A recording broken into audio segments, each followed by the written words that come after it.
All right, everybody, welcome in to back-to-back nights of the JJ and Pug Show featuring special guest Shalae. Yes. Recording from the Highland Communities Podcast Studios. There we go. I'm getting better at this. I'm remembering the checklist. In fact, I feel so proud of myself, the fact that when JJ got here, he didn't have to wait for 30 minutes for me to figure out the stupid software again. I actually had it ready to go. Up and going. Yeah, so I just had to then, take care of my family. Right. Yeah, it's fine. Still weren't ready. You gotta pick one or the other sometimes. Yeah, it's fine. He still had to wait, but it wasn't for the Not normal near reason. as long, which is fine. Yeah, here we go. We're making progress. We're moving forward. All right, so hope everybody enjoyed the boy band quiz last night. How long did that episode end up being? 2 hours and 20 minutes. Woo, sorry, y'all. Good actually, you know what? I just talked to Jess today at Easter. He already listened to it. Dude, the whole thing. How many So did Ricky, and shout out to Lehua. Yeah. See? We had a few people that said that they'd Yeah, I already was done it. like, In that's fact, awesome.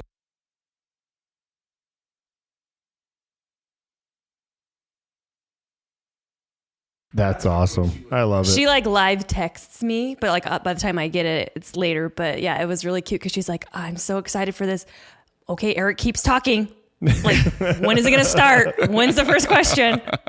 Hey, and if you guys want to do it again tonight, I'm telling you, I've got it all backed know, up. it's So you crazy. just You tell have me if so you want to go many down of that them. road. All right. But we say that was a good one. I hope the things that did not live up to the hype draft. I had a few people comment on that one about things that they would have added to the list. And I was telling them, so it was actually harder for me to come up with things that didn't live up than it was for me to think of things that did. So when we do the things that did live up to the hype, I'm ready to go on that one. I can I don't know. I have to think about that. Yeah, I have to think about that. I think it's funny. How sad is that? I have to think about positive things in my life. I know. The negative stands out the so negative's well. so much easier because there's so much of a disappointment in life now, dude. Which is funny because I thought that I would be easy for you because there are lots of things that disappoint me. But I'm really, like on top of my head, I'm like, no, I don't got that much. I really don't. I don't really have any things I can say that, man, that totally sucked. Somebody totally. Hey, you know what, Mike, my best buddy? I want you to know that most of the things you've talked up in life did not live up to what you said. They weren't as bad as it made it sound in the moment, but they definitely didn't live up to it. So I should have just said, those suggestions by my boy. But I love you, dude. You know I love you so much. You're the greatest. All right. Anyway, so we actually are going to do a special podcast. And do you want me to give you any kind of introduction on this one, Shalae, or do you want to? The way I introduced this to Jason was, hey, Shalae's going to take over the show Sunday night. Are you cool with it? And he immediately said, absolutely. Let's go. Let's go down this road. And I didn't tell him what it was. Yes. So basically, I think something that JJ and Pug say that they want to try to do is be real, and authentic. We all live real lives. Things aren't perfect. And so I've had a crazy month and thought it was kind of an interesting story. It can be interpreted as a sad story, depending. I don't know. I just thought it was something that was I told my husband after a while, it kind of became comical because of just and you'll understand why I say that when I tell my story. But I just thought, hey, you know what? This is something that I'm just going to share because why not? I'm pretty much an open book. So yeah, basically it's a little bit of a heavy topic. So trigger warning. Also, if, for people who let their kids listen to, there will be mention of sex. So just want to get that out there. So, maybe you don't want your kids to listen to this specific episode. But it's a little bit of a heavy topic, but with a very on-brand Shalae, lighthearted way of telling it. So we'll just kind of dive in. Perfect. The two of us will do our best to kind of hang back and just kind of let Shalae quarterback this thing. Jason hasn't heard this full story I don't know yet. this whole story, so I'm gonna. React. I want to react, but live reaction. I'm very curious to see where this is gonna go. I lived it. Yeah, so. and so I'm making sure you have a box of stuff because I know how you Kleenex are. right behind me. Got the Kleenex and trash right behind me. Okay, so a little background story. If you don't know, Eric and my journey of having children has not been easy. Our twins were by IVF, and then we had another embryo retransferred, but we lost him during my second trimester. So for any of you guys who don't know what that means, in vitro fertilization is what IVF stands for. And Look it when up. she says another embryo transfer, meaning we had 4 viable embryos, which would have been babies that we could transfer to try and actually have a possible pregnancy. The twins were successful. We tried another one. It was unsuccessful. Well, it was successful. We named him and everything. His name is Dex Jimmy Pugmire. But yeah, he passed away in my second trimester. Then we got spontaneously and miraculously pregnant with our last little girl, Rhea. That's a cool story. I'll have to have a whole episode just dedicated to this stuff because it is a long story. Then we had our last embryo that we transferred coming on like 2 years, I think now, but that one didn't take it all. I never even got pregnant. So, that's kind of our story. So we'll start with about a year ago in February. I found out I was pregnant naturally. But it was what's called a chemical pregnancy. So it like actually wasn't anything, like my body thought I was pregnant, but I don't think anything actually formed. Like there was no yolk sac, there was nothing. So short-lived, like it was like literally like, I think it was like 7 days that I thought I was pregnant and then I was bleeding. So, this February, once again, I find out I'm pregnant. Totally unexpected. Not that we're trying, but I'll also say like a month ago. Yeah. Yeah. Okay. Yes. Oh, wow. Okay. Yes. Okay. So not that, we don't prevent, but anyways, so we were just getting back from a funeral in Montana and I found out I was pregnant when we got home. Okay, wait. What is it with you guys in February? That's what's so like weird. all your kids. Here's actually the thing that's hard about that is the successful ones have not been February. Yeah, they've been March? March. Okay. Well, I guess, yeah. Well, no, because December Yeah, would be that's March. March Yeah, is, March. That's only 9 months, isn't it? 10 technically. Our kids have never made it that long. That's true. Okay. So anyway, Yeah. all right. Yeah. Okay. Anyway, sorry. Yeah, Yeah. no, that's fine. So let's see. That was, I don't remember the date in February, but yeah. It was when we got back from my grandma's funeral. Yes. Anybody's listening, I mean, you could go back and check the dates on that. That But doesn't really matter. right. So we decided to keep it quiet because of last year when I had like that little short chemical pregnancy. I like told people right away and then it was like, oh, just kidding. So I was like, we'll wait on this one. So our plan was, when I was at 7 weeks, I was going in for my first ultrasound and I assumed like I would, get the pictures and I was going to like tell people then like, okay, it's finally like, we're at a spot where we probably can tell people. So I go in for my first appointment and it was on a Tuesday, February 27th. And they do the ultrasound and of course the techs like don't say anything. They're just there silently like doing the wand I stuff. hate And I'm that. like, I don't know any of this. Like, I know. what am I looking at? And I hate that, like, you have to wait for the doctor. Yeah, Like, I'm look, not you know what legally you're looking allowed at. to tell You know what you. you're looking at. You can at least give you a heads up. Yes. Yeah. I hate that they play that. I understand why they play it, but I don't agree But with it's it. weird. Yeah. Yeah. So you're just like laying there in silence. And so, but I just kind of had a feeling that the way she was being quiet was weirder than normal. And I was like, I told Eric when she left the room, I think it's going to be bad news. And he's like, I don't know. And I'm like, according to like my calendar, when I had my last period and blah, blah, blah, I should be 7 weeks today. But the growth on the ultrasound said it was like 5 weeks, 5 days. So I was like, I kind of have a bad feeling. So of course, And I was in complete denial. yeah, which is fine. This is not to bash this doctor's office, and I won't even say where I went, but it goes back to, what was it, episode, like 2 episodes ago, we were talking about just like the medical field and how offices are slow. Okay, And this will be just part of the sitting story. And sitting. So I'm in, after the ultrasound, they make me go back out to the waiting room where there's like nice comfy couches and a TV, and we're watching like Thor or Avengers or something. And then they pull me back into a private room and they're like, all right, the provider will come and meet with you. So we go back into this time we have Rhea with us because I'm thinking it's going to be an in and out. Yeah. She's over it. She's crying. Like she wants to be done. It's already been an hour. It's been an hour. And so then we're like, why did they put me in this room? Why couldn't I just go sit on the comfy couch and watch a movie until the lady was ready? So, you're just kind of irritated. So then finally a girl comes in and she was like, all right, well, your ultrasound wasn't like really definitive. And I'm like, okay. She's like, yeah, I mean, it is really early. And I'm like, yeah, I know. Again, I've never had them done this early because all my other ones were through infertility doctors. And so like they only check your blood work until you're like 8+ weeks and then you'll do an ultrasound. So like I was new to this whole thing anyways. Yeah, even with Rhea, which was a natural pregnancy. I still went through the infertility doctor because I was like, I've never done this before. My body's confused. Yeah. What do I do? And a lot of it's also with the comfort we had with that doctor. She was... Yeah, she's amazing. She's freaking awesome. Like, if anybody's ever going... Well, no. I can sing her praises all day long, but that's Stay for on another topic. show. Yeah. Yes. So the lady tells me I could have an ectopic pregnancy, but we can't know for sure. It's so early, but It kind of looked like where the embryo had attached wasn't in the correct spot.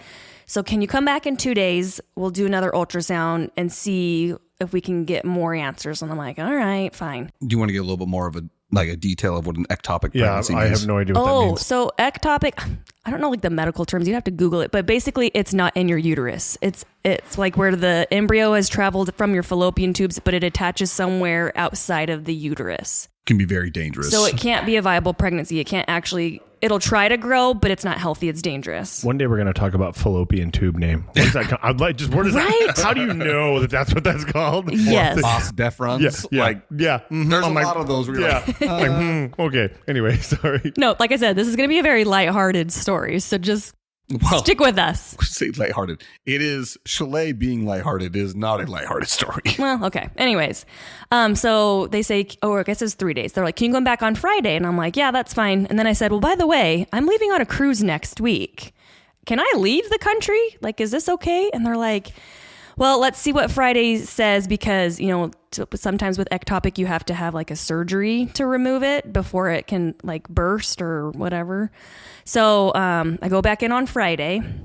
Once again, I go in, I wait, they take me back, I do an ultrasound. That lady was actually phenomenal. She talked through the whole thing with me and was like, see how this is gray and this is dark and this is lighter.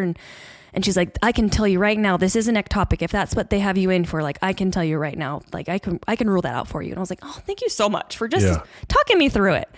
And then of course they're like, all right, go out in the waiting room and then we'll come get you when the provider's ready. And I'm by myself this time. I'm like, forget it. I'm not making Eric and Rhea come with me. So I go out to the waiting room and I wait for probably like 10, 15 minutes. And they're like, all right, come back in this room. I waited in that room, I think an hour, literally, before a provider came in. And we're texting back and forth the whole time. And I'm getting, like, obviously I'm not there. Yeah. So I'm anxious at home, just like, okay. what do we know? Like, what are the answers? What have What's they told you? happening? And so this time I actually saw like an actual doctor. She's like one of the labor and delivery doctors. And so she finally comes in and she was like, oh, I'm so sorry. I've just not lost track of time, but like it got away from her. She got busy with another patient or something. So she's like, I looked over the ultrasound. It's definitely not ectopic. That's good. We're just a little concerned about the measurements based on your last cycle. Are you for sure you know the day of your last cycle? I'm like, yeah, I do. I'm really anal about following that. So I know I'm not going to be stuck on a vacation and be like, oh crap, my period just started. I'm not ready. So I'm very on top of that. So I was like, no, there's no doubt. I know when it was. And she's like, okay, well, I'll tell you this. I'm 99.9% sure it's not viable. And I'm like, okay. I mean, I kind of figured like you guys are kind of giving me the runaround. She's like, what we'll do. She's like, wait, are you the one that's going out of town? And I was like, yes. She's like, okay. Oh, darn it. It's Friday. I'm like, yeah. She's like, what we'll do is I'll have you do blood work today. Then you'll come back first thing Monday morning. We open at 8. Come in at 8. We'll do more blood work. And then we'll compare them. You'll come in that night at 6:30. You'll talk to someone. And then it'll probably show that your HCG levels are going down. And when that happens, then I can almost have the okay to give you medication, basically to initiate a miscarriage. And I'm like, all right, fine. So she looks at her watch. Oh, darn it. It's lunch right now. And I'm like, oh, is it? And she's like, yeah, I bet our phlebotomist isn't even here right now. Let me go check. So she runs out. She's like, yeah, she's already gone for lunch. Can you come back in like an hour or two? I'm like, yeah. Literally spent all morning I mean, here. Like, how do they expect you to say no? I know. And I'm like, I need to get this done. And then I'm like, well, Sonora Quest is literally like 3 doors down. She's like, they're probably at lunch too. And I'm like, you're right, duh. I'm like, aren't you a doctor? Can't you draw blood? Did I you forget how know. to do that already? Like, I could do it right now. Give me the needle. I've done Yeah. it enough times, or I've Yeah. seen it done to me enough it's not times. hard. So I was like, okay. So I walk out to the truck and I'm telling Eric all this. And I'm like, you know what? No, I'm not driving all the way home. Not that it's that far, but I was just like, no. And so I sat in the truck in the parking lot and played on my phone for an hour and then turned around and went back in and they drew my blood. And then I went home and I was like, all right, guess we wait till Monday. So I go in Monday, 8 a.m. Luckily they get me right back, take my blood, send me on my way. I'm like texting all day, like, hey, are you guys going to have my results? I'm not driving out there at 6:30 tonight, right before I have volleyball practice. And then you guys tell me like, oh, we don't have results yet. But no one got back to me. So I was like, whatever, I'm just going to go down there. So I go in there.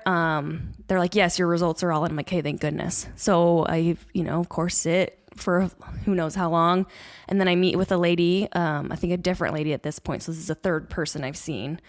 And so she tells me she's like, sorry, this took so long. I had to call Dr. Shaw while you were away because I wanted to let her know what's going on. Your HCG levels rose. I'm like, seriously? And she's like, yeah. And we're baffled because we were almost 100% sure it was going to show that they were dropping and we could give you medication. And I'm like, so what do we do? And she goes, well, now we're back to thinking it's ectopic because that's a common occurrence in an ectopic pregnancy is your body still thinks it's pregnant. And so your hormones and all the levels are still rising, but it's in the wrong spot. So you have to get it out. Can you come in tomorrow? Oh my gosh. Yes. Yeah, So- for real, dude. Yeah. For real. So now on Tuesday, Copay after copay after copay after copay. I haven't gotten a bill yet, but I know it's going to be just ridiculous. Yeah. So I go in the next day, Tuesday, for one more ultrasound. So I go in. Of course, the tech tells me nothing. Every time I'm there at least an hour. I don't understand it, but whatever. And like I said, I don't think it's this office's problem per se. It's just the medical field. This is how they're run. So she comes in and says, okay, you're not going to believe this, but it looks like your yolk sac has grown. Like the measurements have consistently gone up, and there's now what's called a fetal pole. It's if you want to look it up, it's like fetal, like FETAL, and then pole, POLE. So basically, it's like the first step of the embryo transforming, and then like the next step is like the heartbeat forms, and then it continues on. So I hadn't had a fetal pole before this. And so they're like, hey, your HCG levels rose and now you have a fetal pole. I do not feel comfortable giving you medication, even though I'm 99.9% sure it's not a viable pregnancy. I don't think legally they were allowed to give me medicine. Well, I also don't think they were going to, because at that point now we're basically talking about an abortion because yes, because they don't are progressing. Yes. And obviously we're not going down that road. Yeah, So, that's what I mean. Like legally, they're like, I'm not comfortable sending this prescription in. And I'm like, well, can you send it in and let my husband and I discuss this as a couple? She goes, no. And I'm like, okay. And she's like, I know you're getting ready to leave on a cruise. And all I can say is like, I hope you have a fun time. But you might miscarry on your cruise, which could be awful. And you're going to be cramping, take a bunch of pads. You can't use tampons if you're bleeding. You need to stay out of the water. And I'm like, oh, so like the ocean too?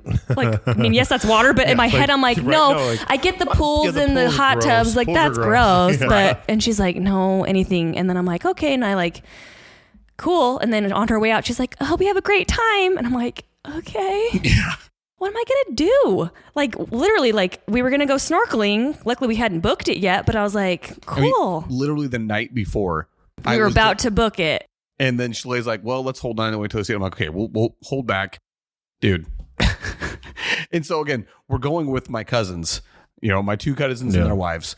And nobody knows this. Yeah. Not even our parents at this point had known we were pregnant. Yeah. The only or what was going on. Two, outside of the doctor's so office. This day, I finally am like, I need to call my mom and dad and just tell them because I'm annoyed. Like literally, I wasn't even sad at this point. I was pissed because I'm like, this is interfering with my trip. Right.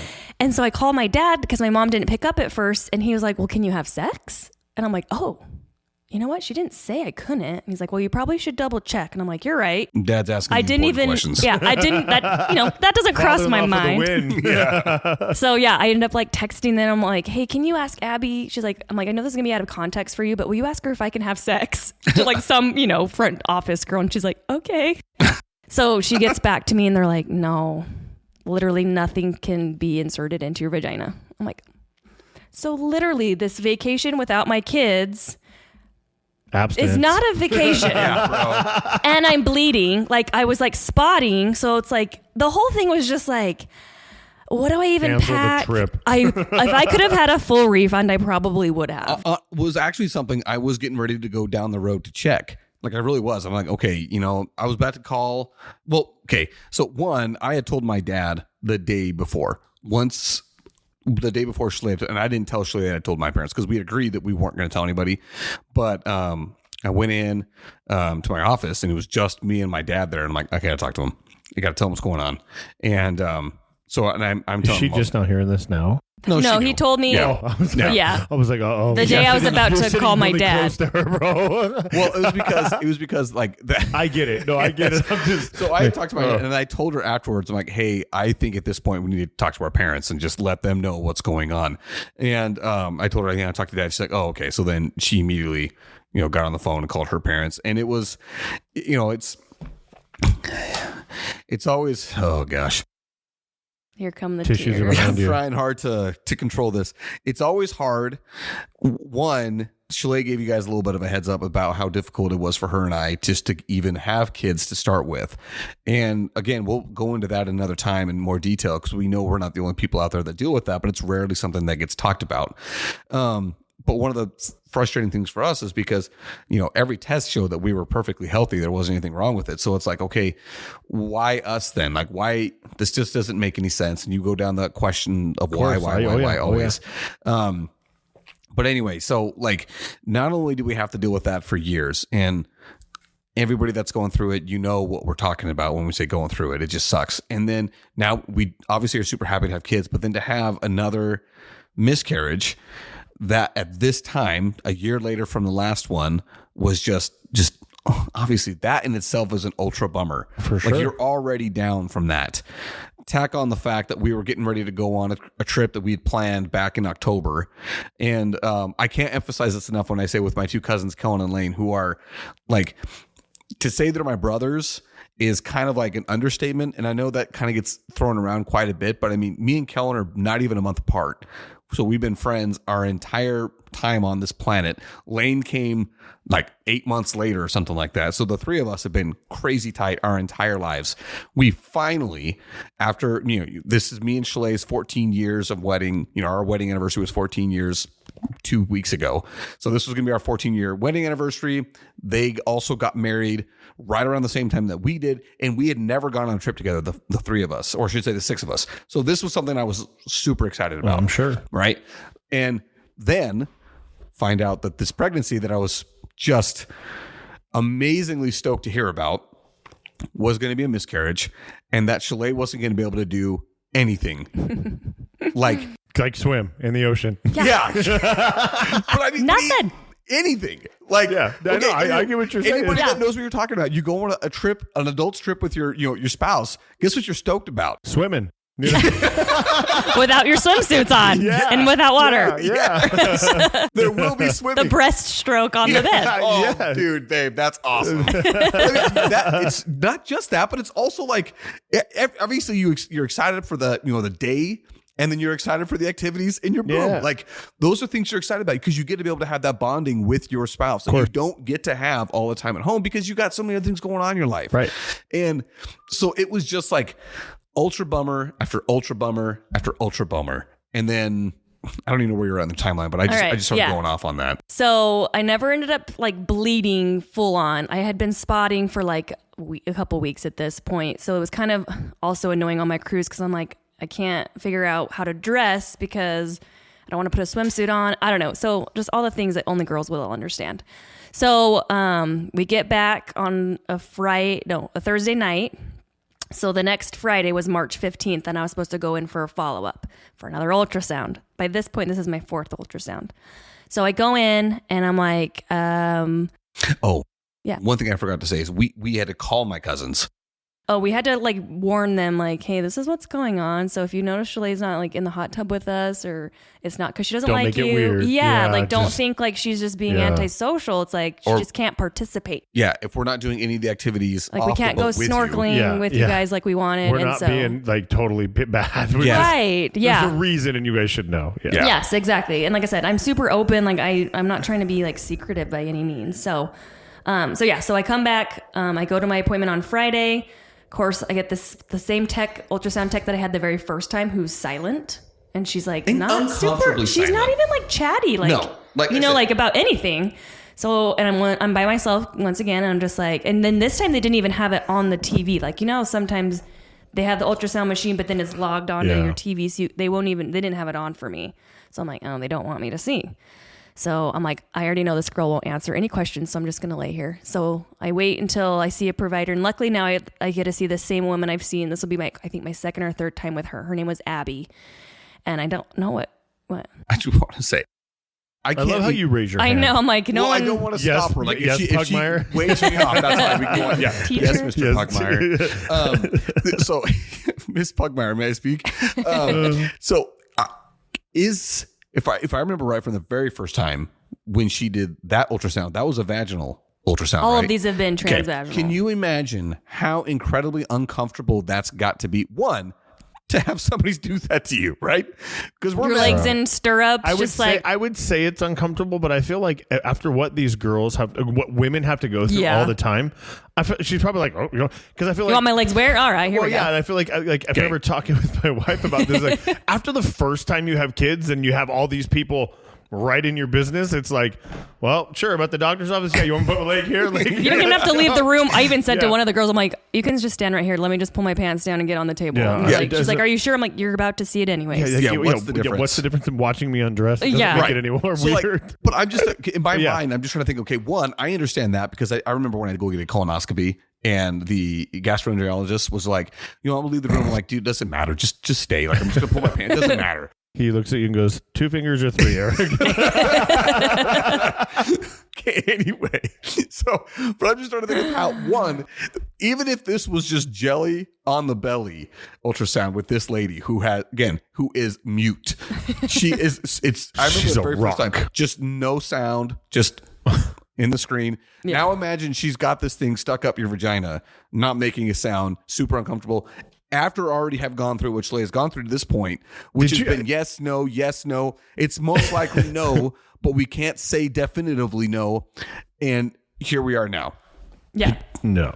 So then I meet with Abby, and I really like her. And she was she's been very helpful the times I've met with her. So she comes in and she was like, all right, well, the yolk sac did grow, but it looks like it was abnormal, and, the fetal pole is gone. She's like, I'm so sorry. I was really hoping for the best, to have you wait through all this to go on your cruise and then come back and then still be told, no.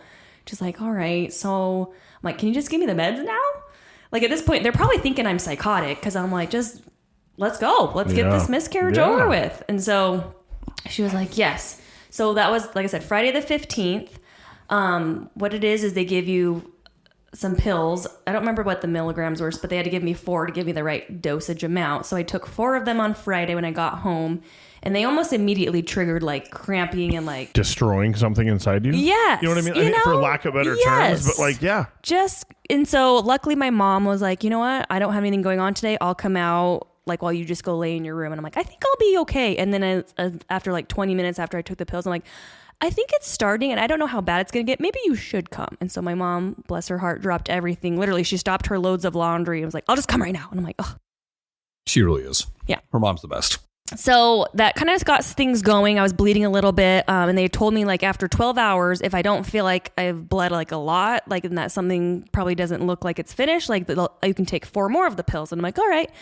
Well, I coach volleyball and I had a tournament that Saturday. And guess where my tournament was? It was in Tucson.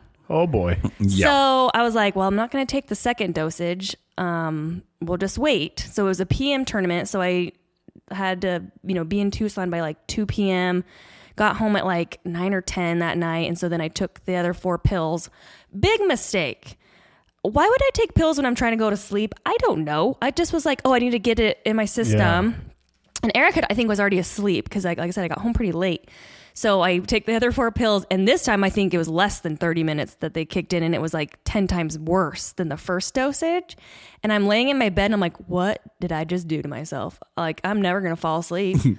So I go and I take a bunch of ibuprofen, and I get a heat pack, and I'm just sitting on my bed watching TV, and I'm like, all right, I guess we'll just be awake until... Because I feel like at one point I woke up, it was 1 or 2 in the morning, and you were literally just sitting there watching TV, and I'm like, what is going on? I just was like, I'm not comfortable. I'm not going to be able to fall asleep yet. So then that kind of got more things going. I'm bleeding now, kind of every day. Well, guess what else I get to go do?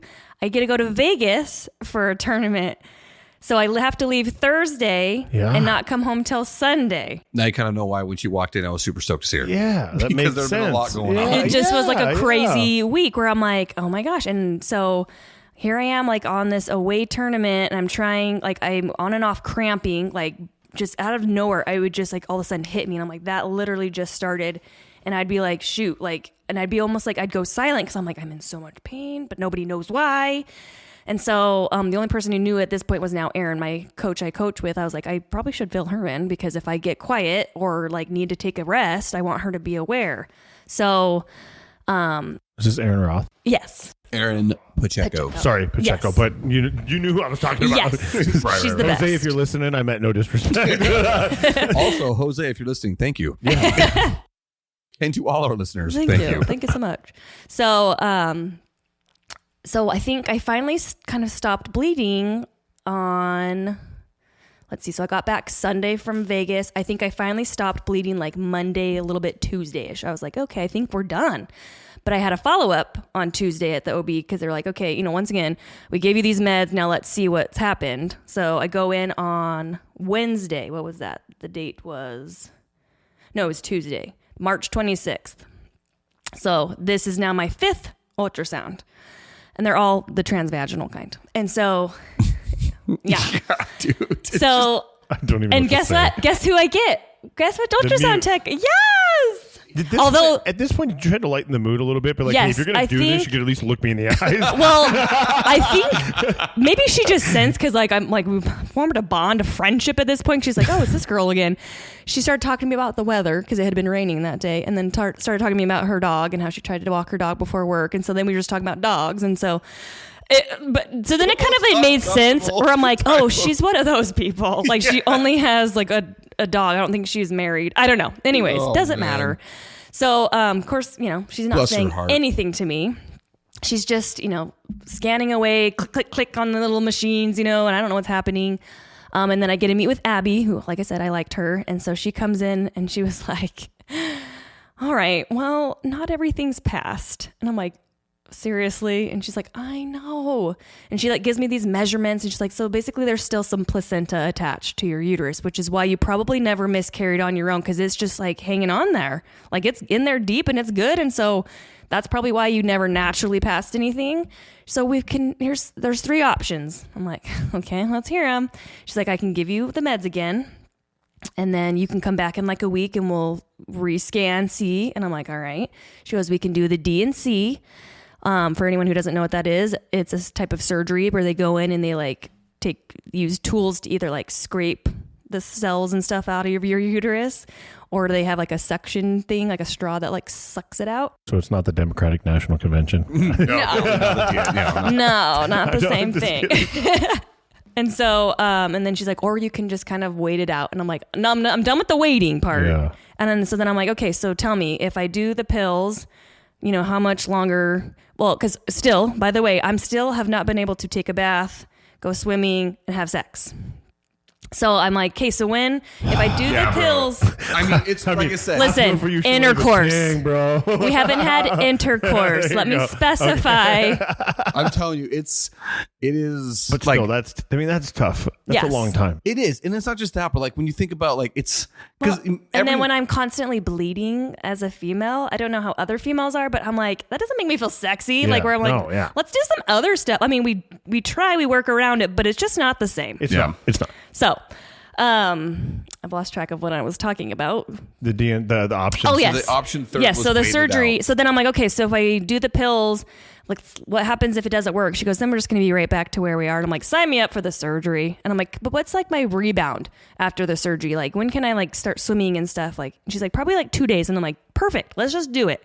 I ended up having to do a D&C when I lost my son because the same thing happened. I delivered him, but the placenta wouldn't come out. So like, I'm like, why didn't I just remember that and go with my gut and been like, let's just get the surgery like out the gate. But you're not thinking right. And they probably want to let you do it anyway. And probably not. There's probably like, stupid processes and steps. And so they were like, we'll contact you. We'll tell the hospital, we'll send it in like stat, and they'll contact you when they have an love that opening. word. Right.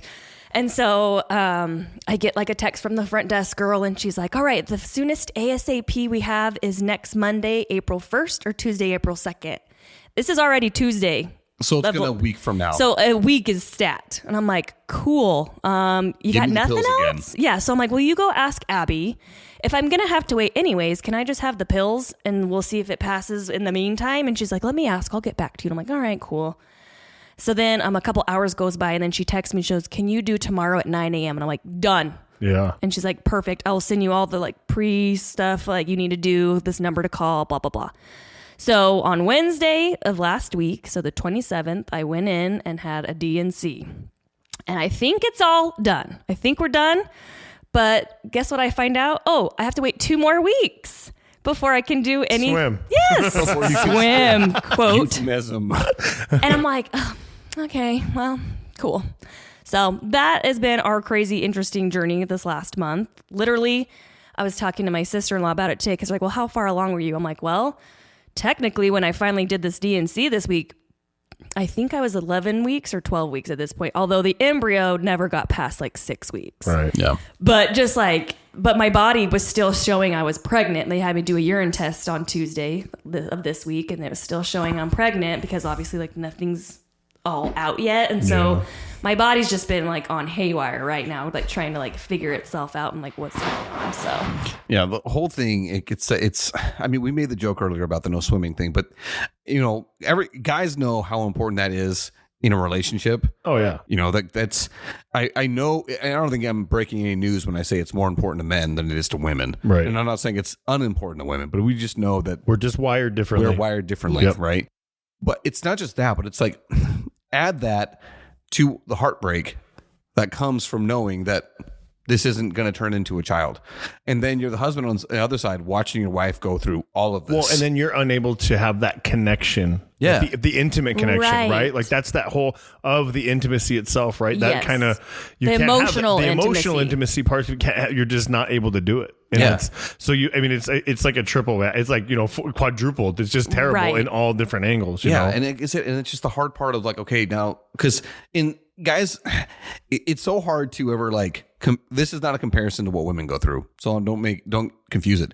But there's nothing we can do. It sucks. There's nothing that we can do when you watch your wife going through these things. All you can do is just crazy watch. And when I say all you can do is obviously you can help take care of the kids. You can make the dinners. Like you can do those things. But like as far as but you can't physically take my pain away or do my surgery for me, like in lieu of me or whatever. Yeah. Eve really screwed you guys when she bit the apple. I'm telling first. you, if we get to come back as something, I'm coming back, man. There we go. There we go. Shalae's on board. I do feel like, again, we talked about this last time. Easy. We are teams. We have different roles, but I would not trade my role. Yeah, we are on the winning team for sure.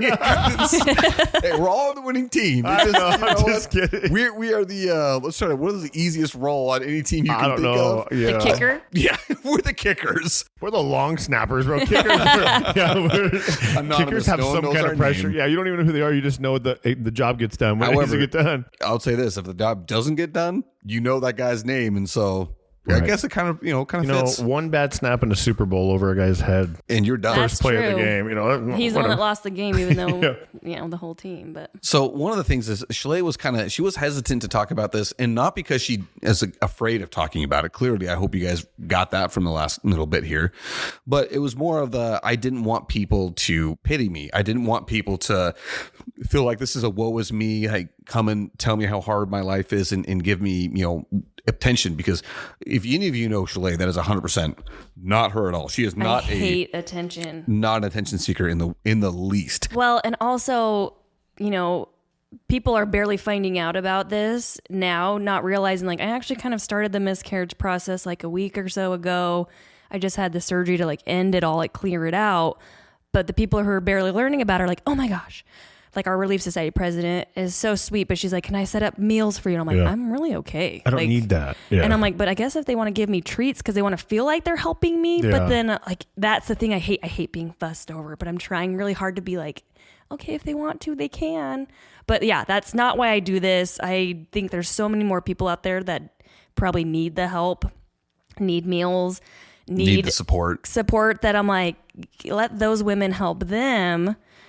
Because I'm okay, I promise. So I just want to put that out there too. Like I'm not doing this because I need pity. I want like, you guys to tell me how sorry you are and come bring me flowers, like that actually will probably make me uncomfortable. So I'm just telling this story because to me, it's like a wild ride.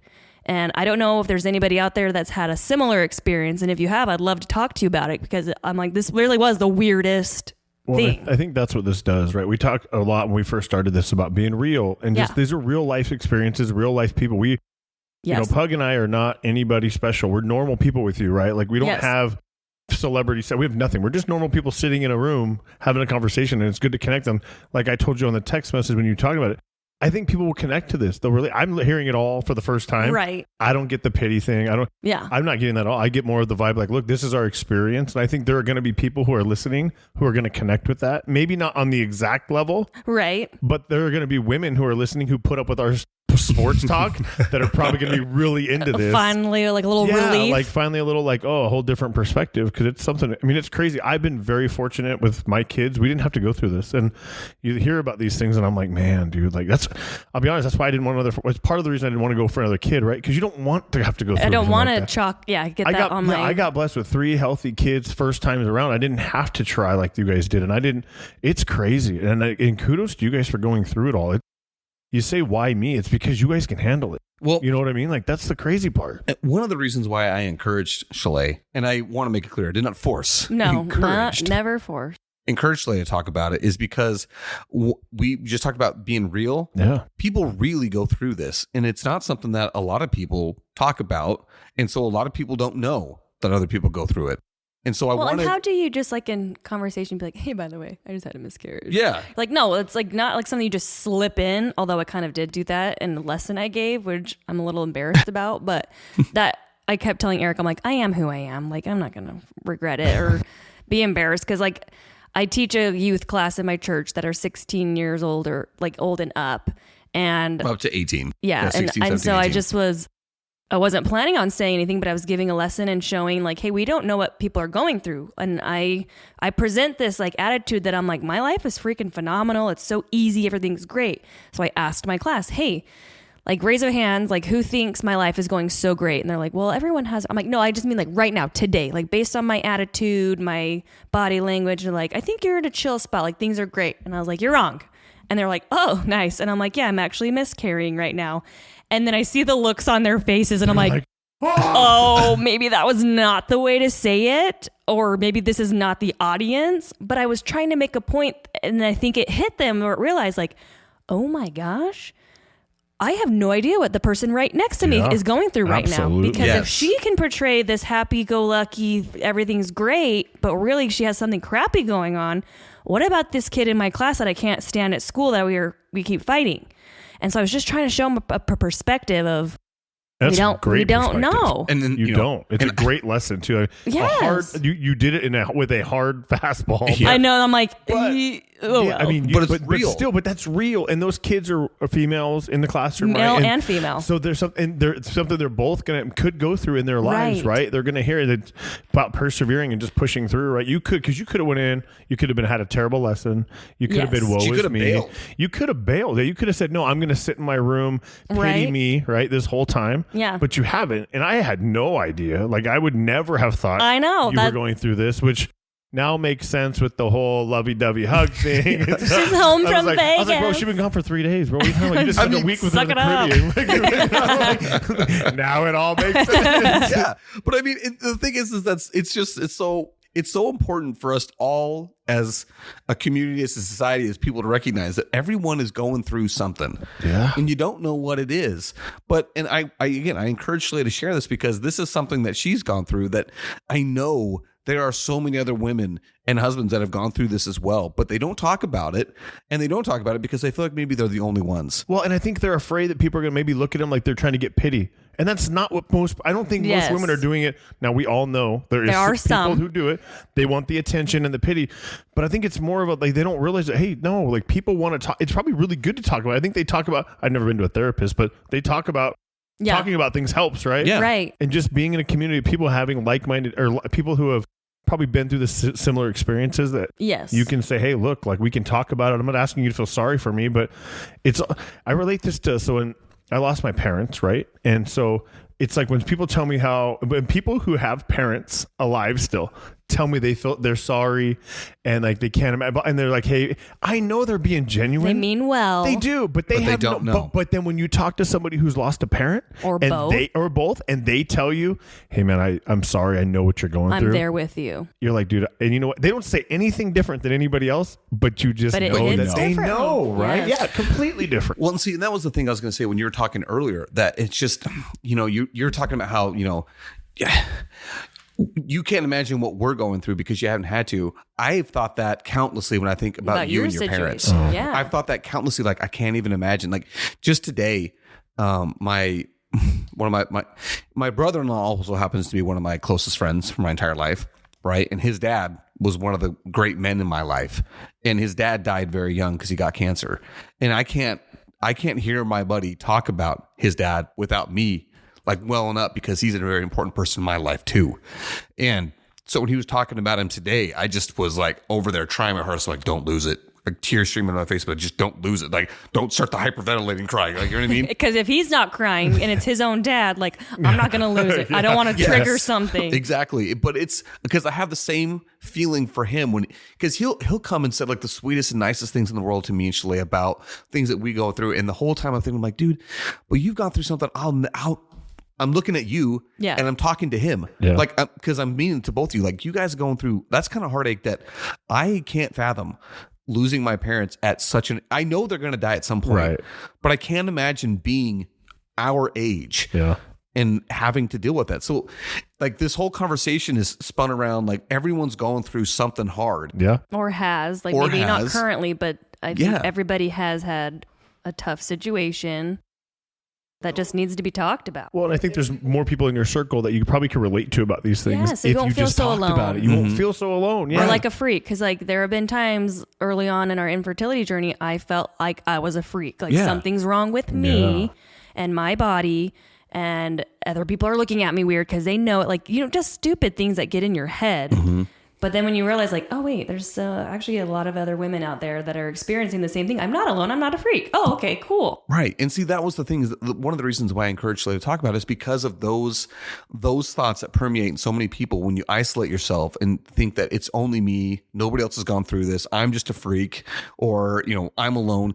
That's what leads to some seriously dark places. But when you are able to actually reach out to your community and find people that, listen, hey, I've gone through something similar. It may not be the exact same, but something similar, or I've gone through something completely different, but that doesn't mean I don't empathize with how hard this must be for you.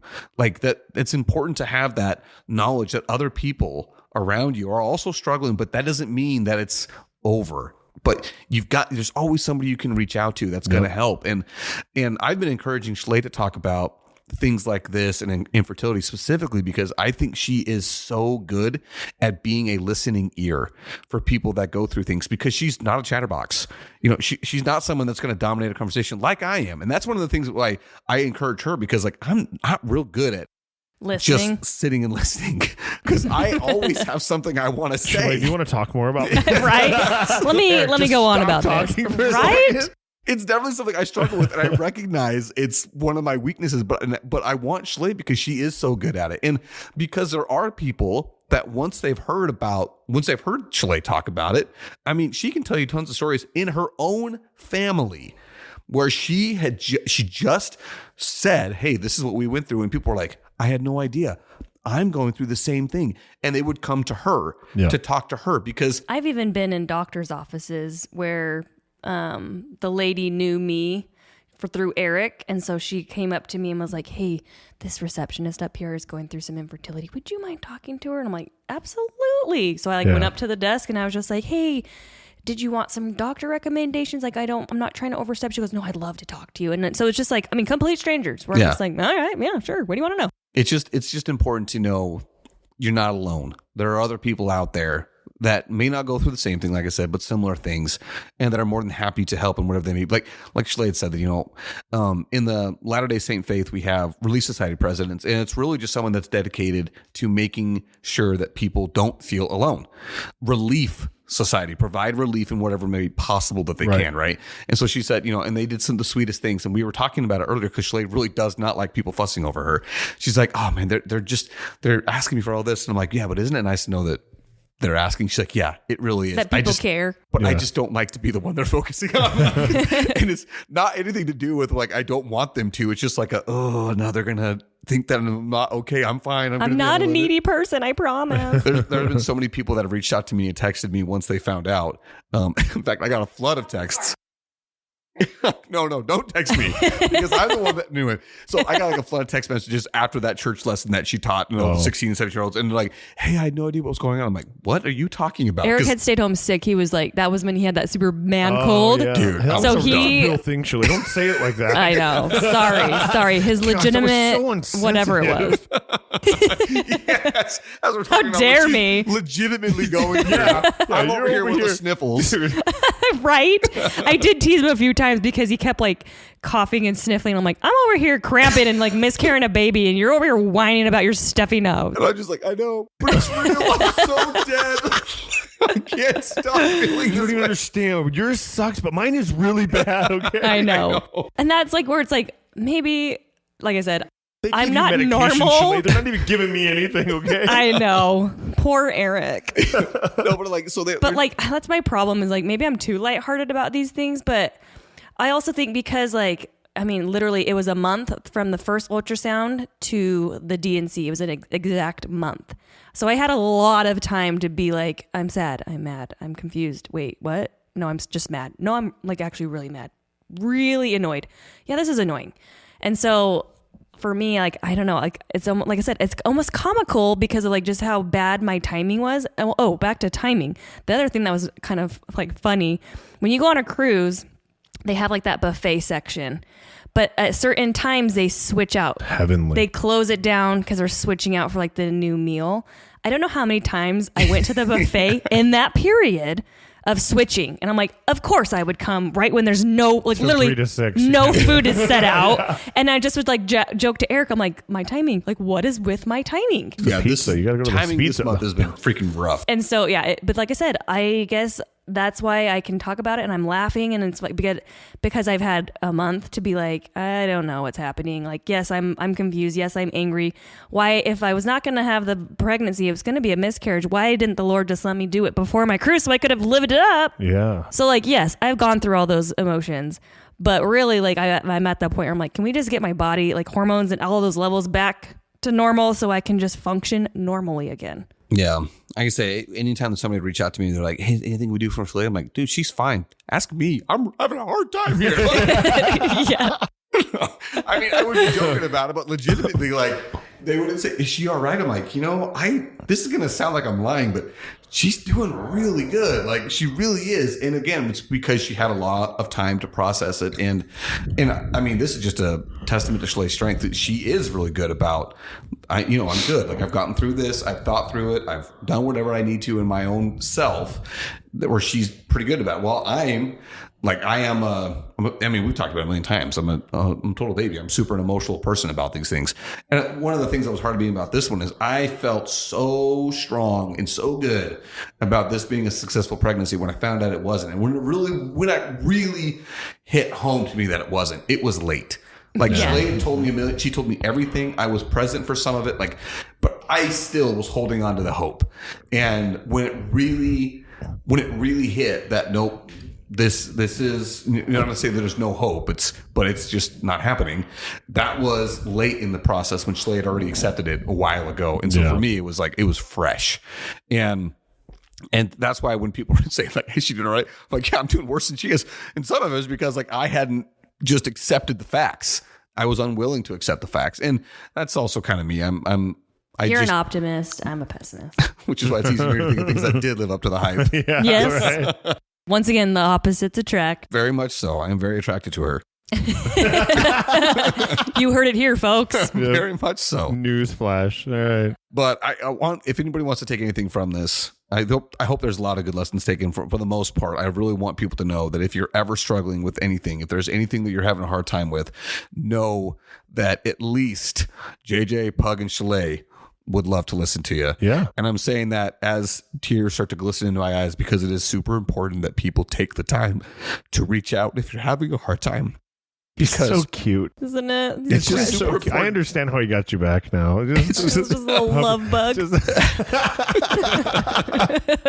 But it really is, because people will spend too much time alone, and they will do a lot of harm to themselves because they think that they're alone. They're not. No, you're not alone. We're not, and that's the big thing with this, right? It's just understanding that we're talking about miscarriages, but just anything.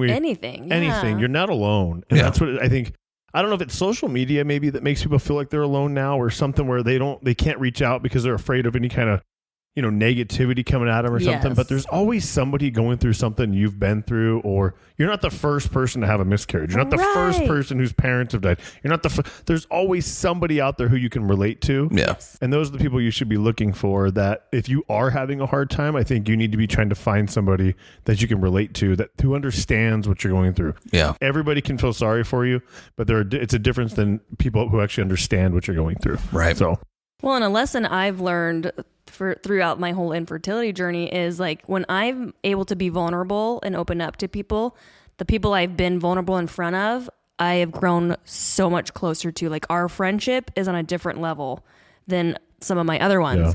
And that's where I'm like, oh my gosh, that's actually how you form like a meaningful relationship with people, is being open and honest and letting them see you cry or when you're hurt or whatever it is. And so that's another thing where it's like what my husband's saying, like, don't hold it in and bottle it in. You have to be able to release it. And hopefully there's at least one person in your life you have that to go to. But if not, sometimes it really is easy to talk to a complete stranger. Yeah.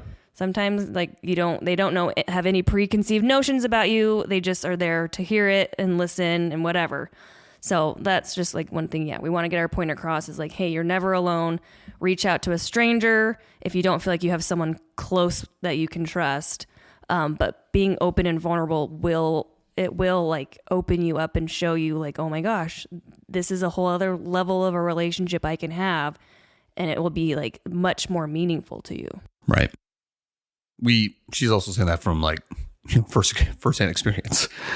So I don't really know how to wrap this one up, just because I feel like we've all made our points, and we mean them, genuinely mean them, to reach out to people. So well, I just want to say thank you for coming on. Like, it's cool to hear it. Like, it's cool to hear. That sounds bad after that show. No. Understood by what you mean. But yeah, like it's refreshing to have somebody come on, and even though you're the wife, but just to get that perspective. And it's just, I hope that I got a lot. It's cool for me to hear it sitting here, because again, I didn't know this First going into it time. at all. Yeah. Right. And I would have never guessed you were going through this no swimming thing. It's just Eric's held it together pretty good. Hasn't been angry. That brain fog was not actually from the cold. Now it makes sense with the man cold. Like, oh, bro. Yeah. A lot of distracted minds. So. Yeah. Geez, that's tough. But no, but thank you for doing that. Like, I don't know. Like I said, it's just it's a neat experience to hear it, and it's something we can talk about. And so thank you. Yeah. Hey, thanks for letting me come on and tell my story. Thanks, wife. Hopefully I don't have to repeat it, because it's a long one, if you notice. So they just hit I'm just going to start telling people, if you want to know, you have to listen to the JJ and Pug show. Let's go. Solid plug there. And get your merchandise. Yeah. Yeah. We got shirts, y'all. Reach on out. Got to figure that out. I'll have to put that on the next post. If you want a shirt, reach out to us. Take the picture of the shirt so they can see what it looks like. Yeah. And with the QR code. We need to get hats too. I want a hat. Actually, hats are a thing we have to look into. Some of the reason why we haven't gone down that road is the LLC. Stuff's expensive, guys. Oh yes, that's true. Stuff's expensive. That's true. So I honestly, I'm one of those guys that will dive headfirst into certain things. I know. Look at the microphone setup in here. Every time I came back the first 3 days, it was like, now we've got 3 mics. Now we've got 4. Look at this soundboard. Hey, I've gone through 3 soundboards. I'm like, what are you doing, bro? Like, I feel like the first episode sounded fine on our $50 thing from Amazon. Isn't that the most frustrating thing, though? The fact that was the cheapest bit of equipment, and it was easiest to use, and it sounded just fine. And it had that Snoop Dogg opening. Oh, that's right. Yeah, we should bring it back. The thing is it was just wrong enough from Snoop Dogg to where you knew that there's no royalty problems. Because I remember looking up to see if I could find it. I'm like, wait a minute, that doesn't sound right. And I played it again. I'm like, it's clever. Not. It's very clever. Just a little off. It was just perfect. Off, just enough. But everybody knew. Yes, we all knew what we were doing. All right, guys. Well, anyway, appreciate everybody listening. Not only do we want people to share the show because we want to grow, but we also want you to share it for the reasons that we mentioned earlier. You're not alone. Okay. So like Fat Kids in Dodgeball, we're out. Stay fresh, cheese bags. Later. I keep hoping for more. I don't know why I keep hoping for more.